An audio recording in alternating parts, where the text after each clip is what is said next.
And as I looked at my life, I asked myself a question. And I want to ask you a question. How many of you know if you had your life to live over again, you could have done more than what you've done thus far? Raise your hands, please. Now, that proves the point of what we do, what we accomplish, what we produce in life is only a tip of the iceberg of what's possible for us. I want you to think about some major goal that gives your life a sense of meaning right now. Something that gives your life a sense of meaning. Something that will give your life a sense of purpose and direction. Some personal goal that you'd like to achieve. Something that gives your life meaning right now. And some career goal, some financial goal that you'd like to achieve. And your social contribution. Horace Mann said we should be ashamed to die until we've made some major contribution to humankind. What's your goal? What's your dream? What is it you want to do with your life? Dr. Joelle Martin said something that I love. She said, what would the world be like if everybody lived their dream? Here's what I found about life. It's not as complicated as I used to make it. I think that life is about dreams and stories. Everything that exists, the world at one time was barren, but everything that exists, hotels, planes, they weren't here. Everything that we see every day, computers, all of the things that we see, someone had a dream. Someone had a dream of a person standing on stage and their voice being amplified so they don't have to scream and yell and can be heard by thousands. Someone had that dream of how to transport us from one place to the other quickly and safely. The clothes you have on, where you're now seated, all came out of somebody's dream, the world's greatest achievement. What is your dream? I said that you have something special. I didn't say that just to be kind. I said it because it's true. You are God's chosen vessel. You were chosen, 1 out of 400 million sperm. You have something in you that when you were chosen, when you showed up, there's something in you that if you don't do it, all of us will suffer. Repeat after me, please. Live full. Die empty. Let's say it again. Live full. Die empty.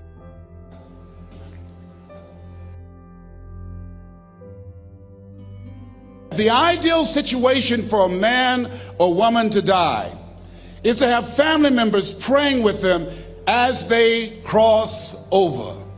He said, but imagine, if you will, being on your deathbed and standing around your bed, the ghost of the dreams, the ideas, the abilities, the talents given to you by life, and that you, for whatever reason, you never went after that dream. You never acted on those ideas. You never used those talents. You never used those gifts. And there they are standing around your bed looking at you with large angry eyes saying, we came to you and only you could have given us life. And now we must die with you forever.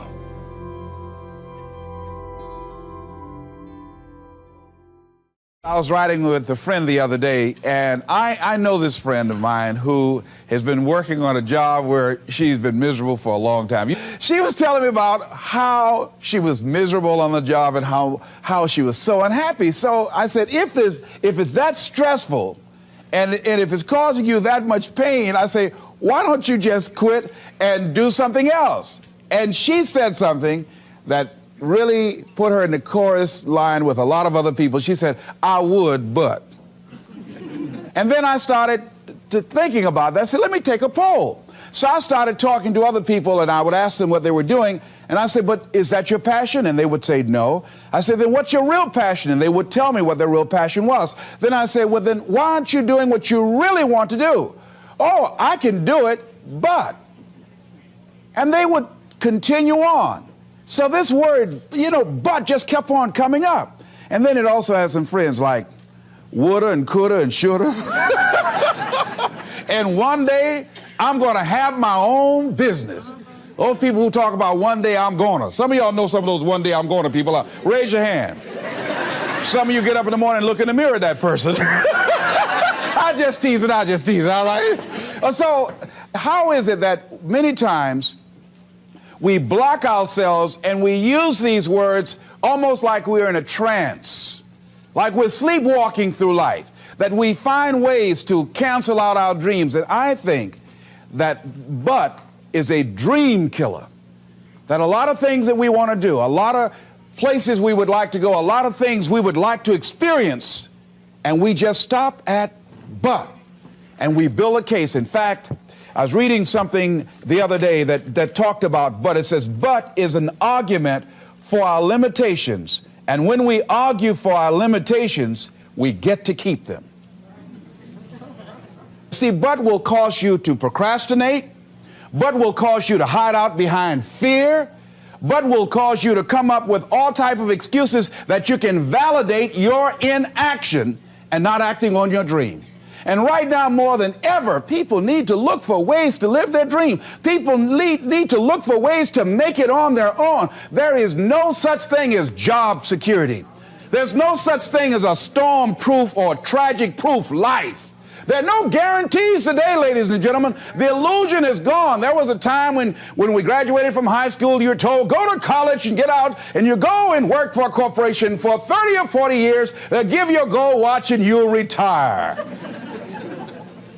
Special announcement, that day is gone. That day is gone, never to return again. So instead of people living in fear, feeling stressed out, feeling powerless, feeling like victims, I think it should be a time that we need to begin to look at ways that we can become an active force in our own lives. Look at ways when we can decide to take charge of our own destiny. Look at ways when we can decide to design a life of substance and begin to truly live our dreams.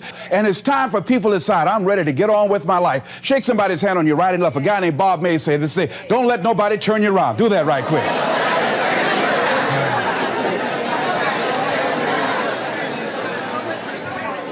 Now, you know, a lot of people say, I'm going to live my life one day when things get right.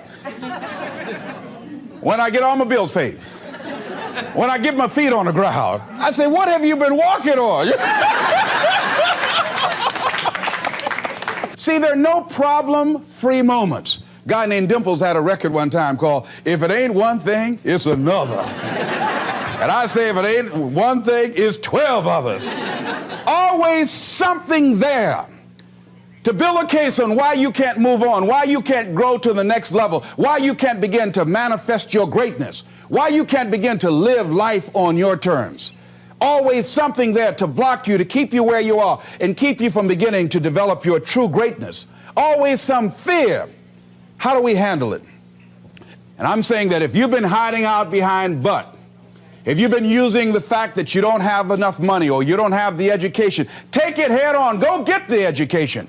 I was saying to a guy the other day who was saying, I said, how old are you? He says, 47 years old. I said, your sister tell me that you can't read. He said, that's right. I said, why? Well, you know, I didn't go to school. I said, excuse me, how old are you? I'm 47. 47? Yes. And you can't read or write? Yes. Have you ever heard of adult school, adult education? Have you decided that you should learn how to read to begin to expand your world? Why are you using that as a racket? Why don't you decide now that you're going to expand your world, that if other people can learn, you could learn too? Well, it's hard for me. Have you been and sit in a class yet? Have you signed up yet? No, I haven't. See, a lot of people say no, ladies and gentlemen, to things, and they don't even know what they're saying no to. They haven't even challenged themselves. He hasn't even gone to sit into a class and say, teach me how to read. Instead, it's been easier for him to go through life, he thinks, trying to play a whole con game, pretending he knows how to do something that he doesn't know how to do. And you know what? Most of us go through life like that. Most of us go through life pretending that we're satisfied where we are, pretending that everything is okay, pretending that we don't have any special goals or ambitions or desires, when really deep down inside we do really want more. But if you look at our behavior, if you judge based upon what we do, that really will tell you some true stories about people, because you have to judge a tree by the fruit it bears, not the fruit that it talks about. See, a lot of people pretend that they want more out of life, but all you have to do is watch their actions. That will tell you something. So I used to pretend that I wanted to lose weight, but how could you tell I was pretending? Watch me when I have a piece of sweet potato pie.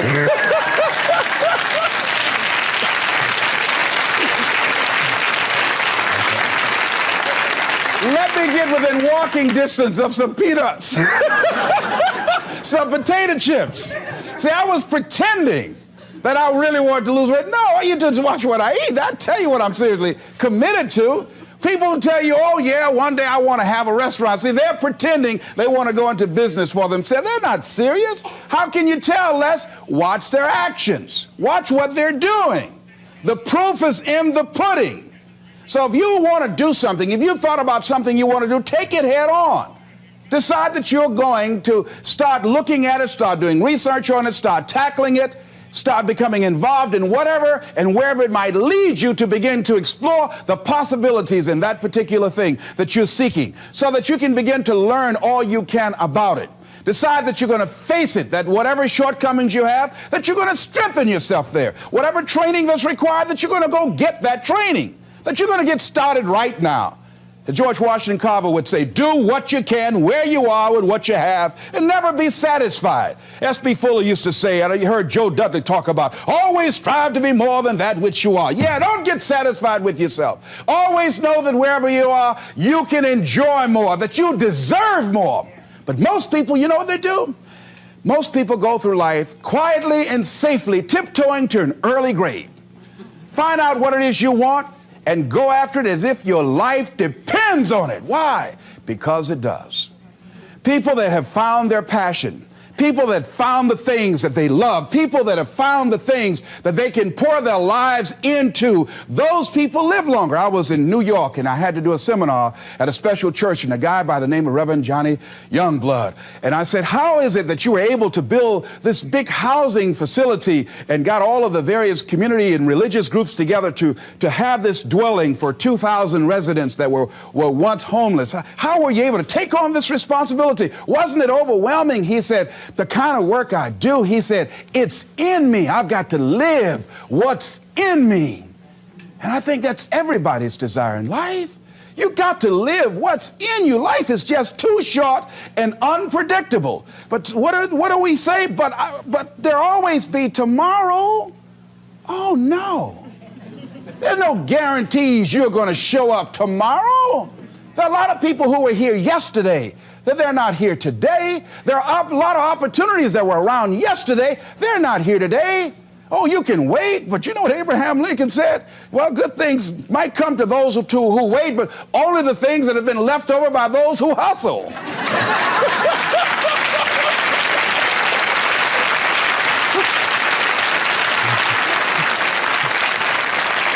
So who want to go through life picking up leftovers? You deserve much more than that. The leftovers is somebody has left you. So take it head on, begin to explore it. Here's something else. Decide to do it now. Decide whatever you want to do, that you are now going to become actively involved right now, exploring the possibilities for you.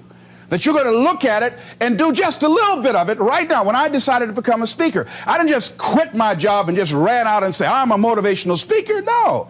What I did was I decided to start looking at other people that were involved in the speaking profession. I volunteered to work with some speakers so that I could learn. Whatever you want to do, get your feet wet.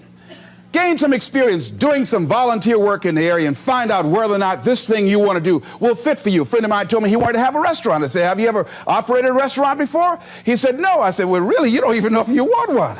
I said, what's your expertise? What do you bring to the table? He said, I can cook real good. I said, but what about the management side?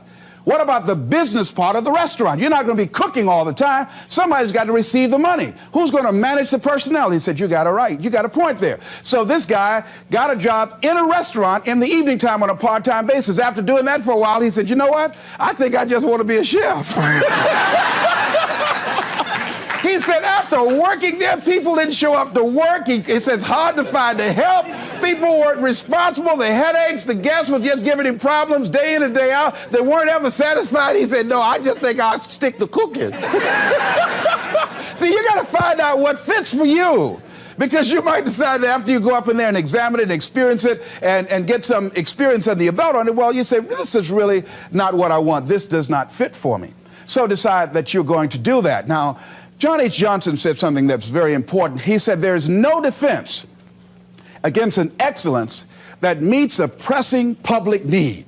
See, whatever you decide to do, look at it and find out what is it that I have that I could bring to the table that can begin to enable me to ensure that I could be successful in this. Where is the opening for you? There's room for you out here in the arena called life. There's room for you to come out and live your dream. Don't allow but to keep you in the corner, or keep you up in the bleachers, looking at life, being a spectator, not being a participant, making a difference in life. I believe that all of us came here with something. All of us showed up to give something, and that nobody's going to give that service that you have to give. No one's going to produce your product. No one's going to write your book. No one's going to open your academy. No one's going to begin to create your daycare with a special curriculum to help to cultivate the high self-esteem in our children. That's your idea. And if you don't bring your idea out here, when you die, all of us will suffer because we've been deprived of your genius because you allowed but to keep you in the bleachers and not pursuing your greatness. You take it to your grave with you. And that's what most people do. I think that's why the guy said that many people die at age 21 and don't get buried until they're 65. They're walking dead. You can tell them by the way they walk. How they look in the face. When they speak to you. I was giving a speech at this high school, and a lady came after school. She said, Mr. Brown, I want to talk to you about my son. I said, what is it? She said, he's not motivated. I said, I wonder why.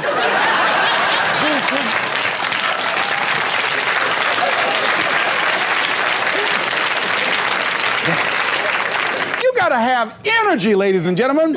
You got to have life. If you're excited about what you're doing, even in the area of selling, you know people don't buy because of logical reasoning. People buy because of your way of feeling. People don't like to be around dead people. No, let the dead bury the dead. No, keep them away from you before they grab you and want to hold on to you. So the fact that whatever you do, you want to be excited about it.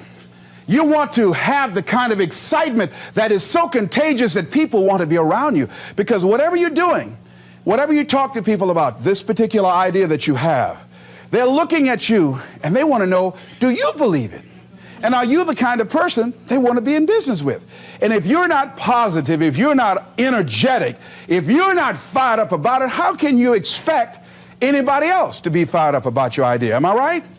All right, repeat out to me, please. I'm going to be fired up about my dream. I'm going to go at it with everything I got. Shake somebody's hand on your right and left and say, you got what it takes.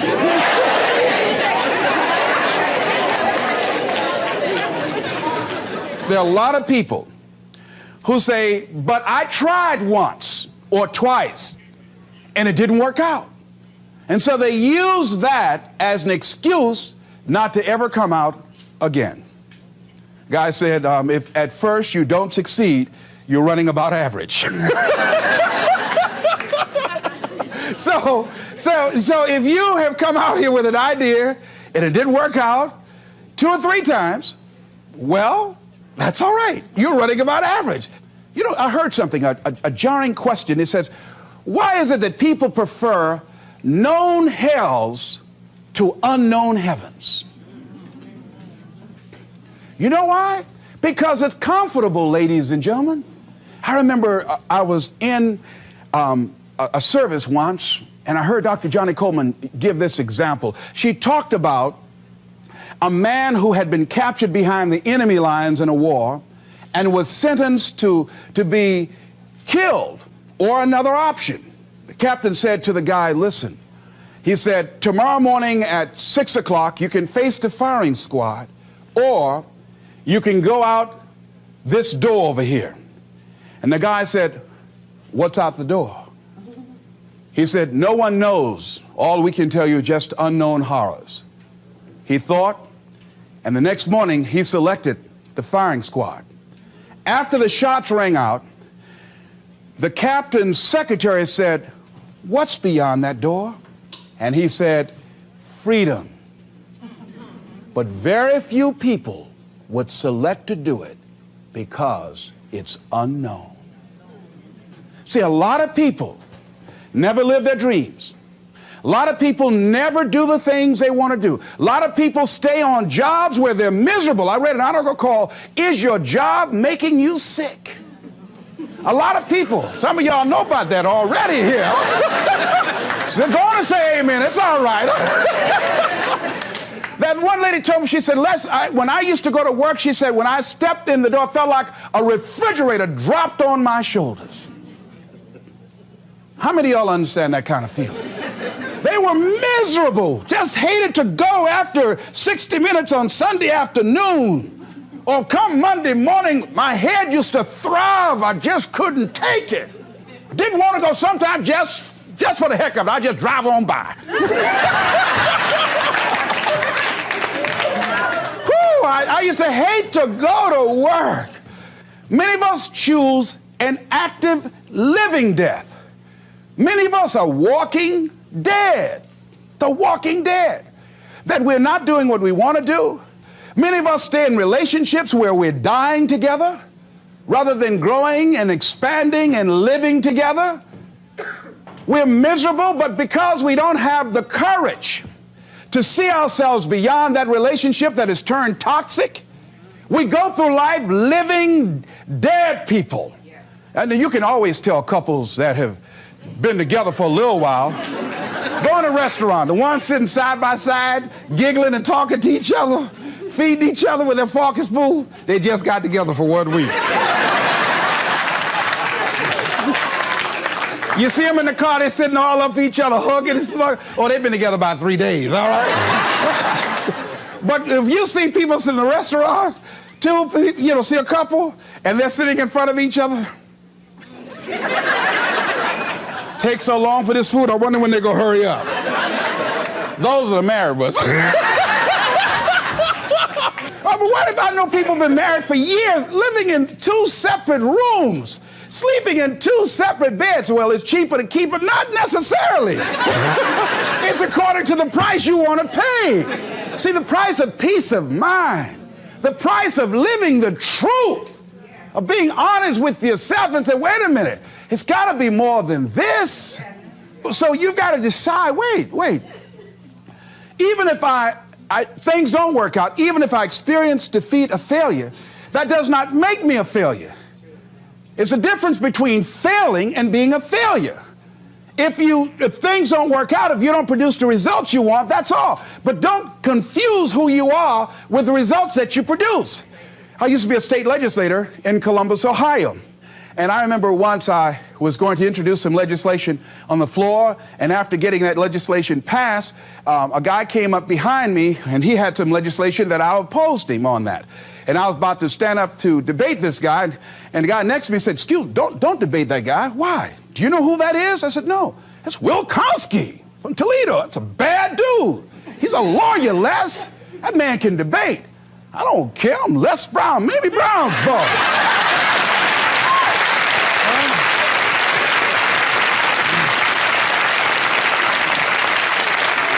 So I raised my hand, Mr. Speaker. He said, the gentleman from the 29th House District? I said, yes, sir. To tell the gentleman I'd like to take him on. Challenge him on this legislation. He said, Will Kosky said, I would more than like to, Mr. Speaker. Everybody would say, whoa. I asked him some questions. He responded. I say, I wonder why I asked that man that question. Will Kosky wore me out. I mean, I was so embarrassed, I just limped back to my room with my yes, I can attitude.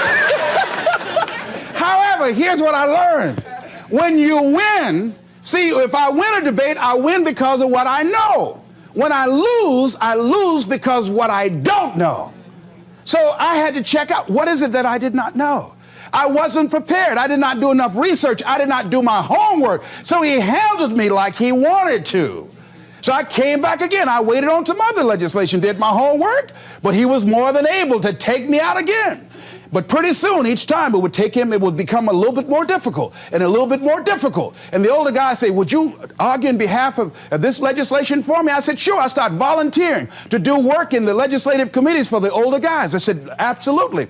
And the more I did it, the better I became. And then people began to start respecting me. And when I would ask and say, Mr. Speaker, I'd like to speak on that bill, some guys' lips start trembling and stuff, like Jimmy. Wait a minute, is there anything wrong? Do we have a problem here?